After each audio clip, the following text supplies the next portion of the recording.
and welcome to our video presentation. Today we are excited to share with you our insight on enterprise architecture or EA. So enterprise architecture is a structured discipline that helps organizations align their business strategy with technology, processes, and data management. It serves as a comprehensive blueprint that outlines how an organization's IT infrastructure, applications, and business operations interact to achieve long-term goals efficiently and effectively. So when we say blueprint, it is a detailed plan or a diagram that guides the design and construction of something. So, enterprise architecture is aligning business strategy with technology infrastructure to achieve business goals. So, daw si AA, mauni nga itong sumbanan or guidan kung saan nato mapalambo ang isa ka negosyo. So, the example of this is the Foodpanda online ordering system. So, how does EA help in Foodpanda? So, AA helps in Foodpanda to plan and design their online ordering system, including the technology and processes to order food online and pay for food online. So, nakabantay mo anang mag-order mo mga pagkaon through online. Dili na mo mahasal mo gawas para lang mo paliton to. Then, kung magbayad po mo, pwede ra mo sa GCash, sa GCash or sa PayMaya. So, enterprise architecture helps Foodpanda to provide better service to their customers. So, enterprise architecture has 5 key components. One of these is the business architecture. The second is data architecture. The third is application architecture. The fourth is technology architecture. And the last is the security architecture. Now let's talk about business architecture. So business architecture means strategically designing and aligning an organization's structure, processes, capabilities, and technologies to ensure that its business goals, operational efficiencies, and long-term vision are effectively supported and achieved while adapting to market changes and competitive pressures. So business architecture is important. Why? Because it provides a clear understanding of an organization's goals, strategy, and operations. So AA or enterprise architecture helps business architecture by aligning technology strategy with business goals, improving decision making, and enhancing efficiency and agility. So the example of the business architecture is the restaurant. Kaya nga ada mo restaurant. So, giunsa ni AA pagtabang ang isa ka business na restaurant. So, si AA help by aligning menu engineering with kitchen operations and supply chain management. Another, integrating online ordering and delivery system with in-store system. And last is enhancing customer experience through mobile apps and digital signage. So, as what I mentioned earlier, katong Foodpanda nga, magamit na lang sila o gamit sila cellphone para maka-order mo, click lang kaana din pagkataon-taon, mabot na dahil ng imong gi-order nga pagkaon. Dili na makahasol nga mo ato sa tindahan or sa gawas para lang mupalitan ng pagkaon. Then, to make it short, CEA daw helps the restaurant to improve customer satisfaction and increase revenue. And another is the data architecture. So data architecture is the strategic framework that governs how data is collected, stored, managed, integrated, and utilized across an organization. So it means data architecture helps organizations to manage their data effectively, ensuring quality, security, and accessibility to support informed decision making. So the example of the data architecture is the student portal. And then sa mga student portal.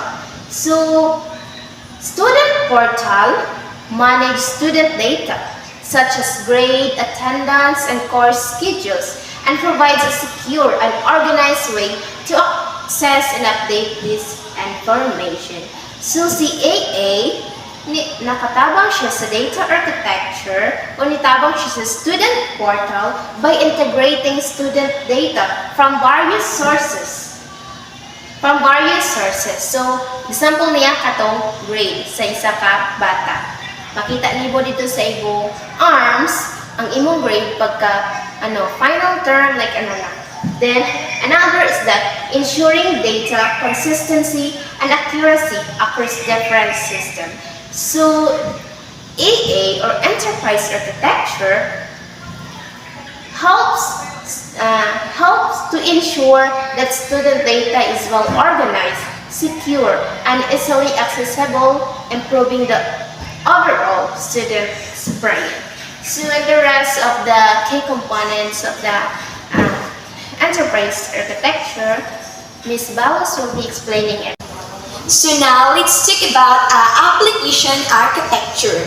Application architecture is the way software applications are designed and structured, including how different parts of the application work together, store data, and communicate with other systems to ensure security, efficiency, and easy maintenance. So, application architectures is mauni ang pamaagi sa design sa mga application software sa unsang pamaagi nga magtinabangay ang software o ang mga lain-lain side sa application o pagtipid sa data pag-communicate sa ubang system para na masiguro ang security, efficiency, easy maintenance. So, ang example ani niya is kana bitaw mga online shopping. That's our example of application architecture. Muna siya, and now next is technology architecture. Technology architecture is the structure design of an organization, IT, and structure including how hardware, software, network, and cloud system ensuring they work together efficiently, securely, and support business goals. So, mauni siya ang technology architecture. So, technology architecture is very important in organization, especially now, because technological na kaayo ang panahon karon, unlike atong niagi nga panahon or mga days or pila ka panahon. Kay mas mapadali man gud nato gamiton ang technology architecture karon, example ang like sa portal, mas dali di ay sa technology kaysa adtuon pa nimo didto. And especially kuan pud siya kanang importante pud kaayo siya sa mga business. Kay mas mapadali o mas direct siya sa business ang technology architecture. And next is security architecture. So, it is the structured plan that use security tools, rules, and technologies to protect an organization data, system, and network from threats while ensuring compliance and risk management. So, mauni siya ang mga security is kanang itong pagplano sa paggamit sa mga tools or unsaon paggamit sa kanang mga tools ug asa pwede gamiton kay dili lang ta magpataka og kanang bitang gamit lang nga dili para didto kay dapat gyud kinahanglan nato siya iplano daan nga kani mga tools is pwede ba ni siya magamit ani or lain-lain nga mga tools kinahanglan jud nato siya iplandaan before ta mo gamit.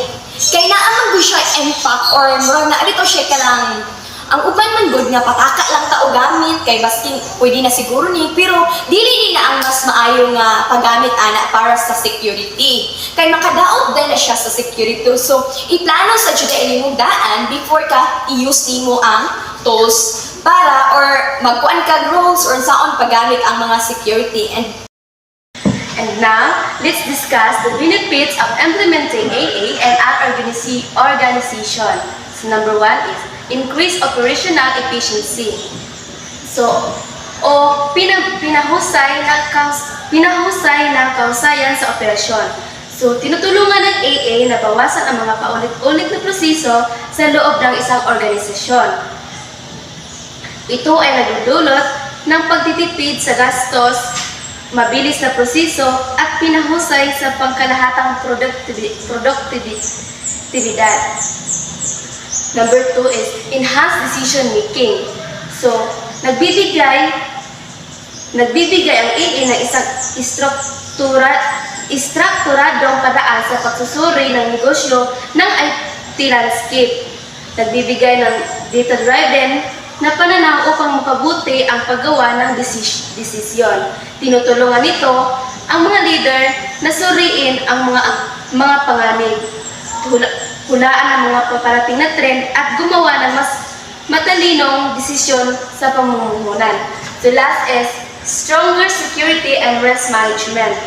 So tinutulungan ng AA ang mga organisasyon sa pagpapatupad ng matibay na hakbang sa seguridad sa pamamagitan ng pag-standardize ng mga security protocol, pagsigurong sumusunod sa mga regulasyon ng industriya, at pagbawas ng panganib sa cybersecurity.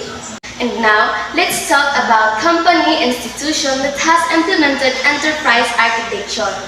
Onion Bank of the Philippines implemented enterprise architecture, or AA, to enhance digital banking, reduce costs, and improve scalability. By joining the Banking Industry Architecture Network of BIAN,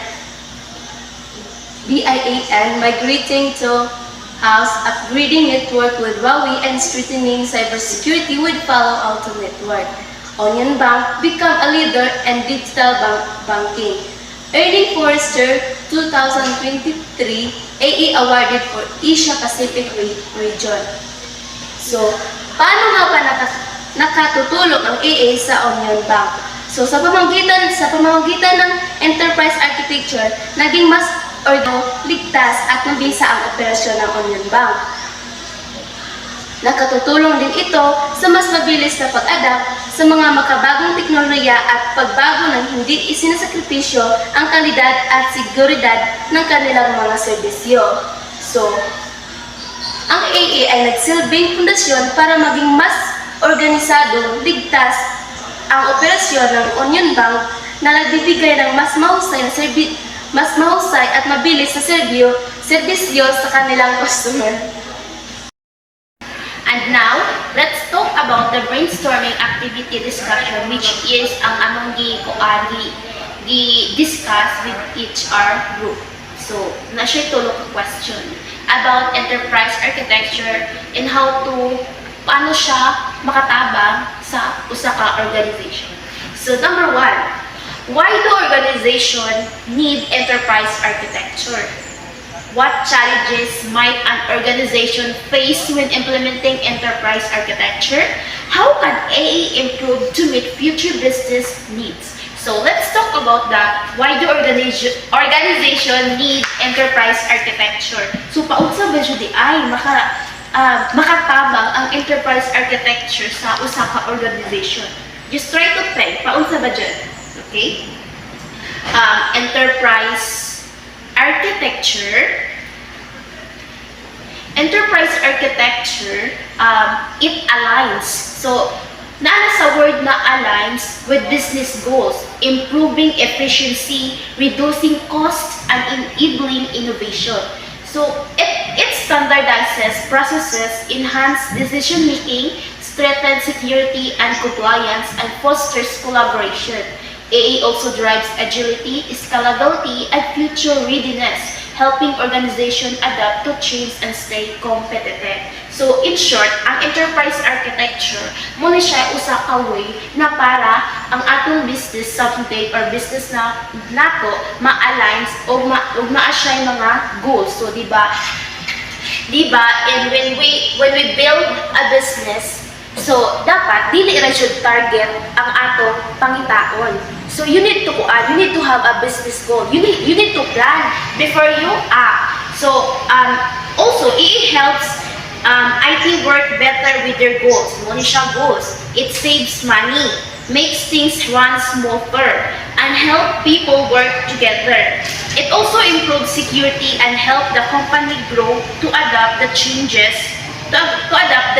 Changes like karon, we are a technological, so mas mapadali jud kung gamit ang technological na mga tools para mas lalong ma-improve or mas lalong makita nato kung unsa ba joy unsa ba jud ang mahitabo sa atong business someday.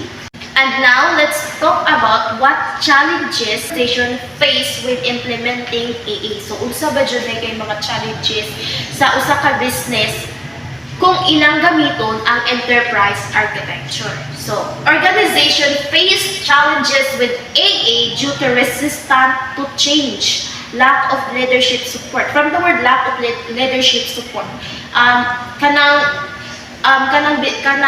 leader na murag wala na when we manage the business. So, undisconnected team. So, kana bang murag an ba kanang, for example, in business, kanang murag walay participation gani, walay cooperation na naganap sa sulod sa business, kay mo na mapahinungdan na ang imong business imbes mo hayon ka, mo siya lalo mo ubos gani.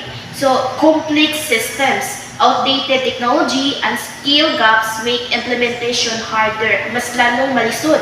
Measuring success is difficult, and fast-changing technology requires constant updates. To success, para jud mahimo jud success jud sa isa ka organization, need strong leadership.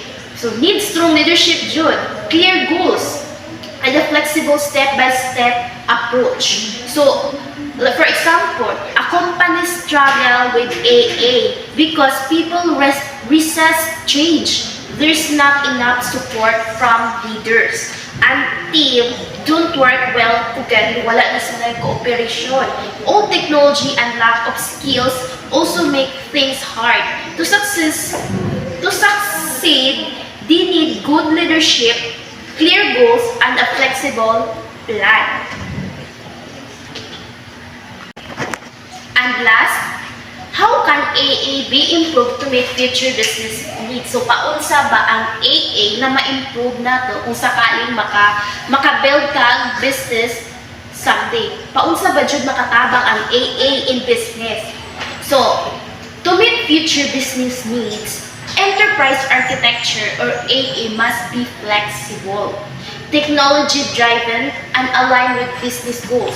Companies should use modern technologies like AI and cloud computing so para mas lalong mapadali gani kay when we talking about cloud computing, mas gali siya, mas mapadali ang usa ka buluhaton kung mogamit kag mga technology kay unlike sa past. For example, let's talk about na kanang student portal, di ba? When we click the in the portal, makita tayo kung unsa kayo ang mga data dito, kung unsa kay course dito. So it means mag-fill up ra ka dito, dili ka mausa na kayo lisod kay naan naman dito nakita ang mga data di adto. Okay. Companies should use modern technologies like AI and cloud computing. Just like I said, cloud computing and AI. Improve teamwork and business teams and focus on better customer experiences. So remember, strong security, clear goals, and ongoing learning will help AA stay effective. So in short, dili ra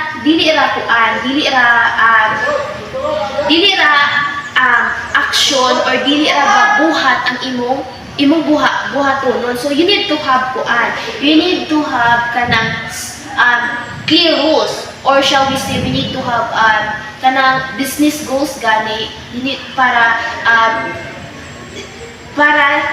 mas labang makita nimo kung unsa kaayo ang kaayuhan sa business. By adapting to change and innovation, AA can support business growth and success. AA is the key to making businesses work smarter, adapt to change, and grow in the future.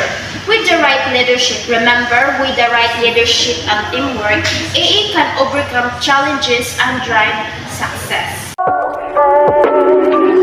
Super idol, the show, don't make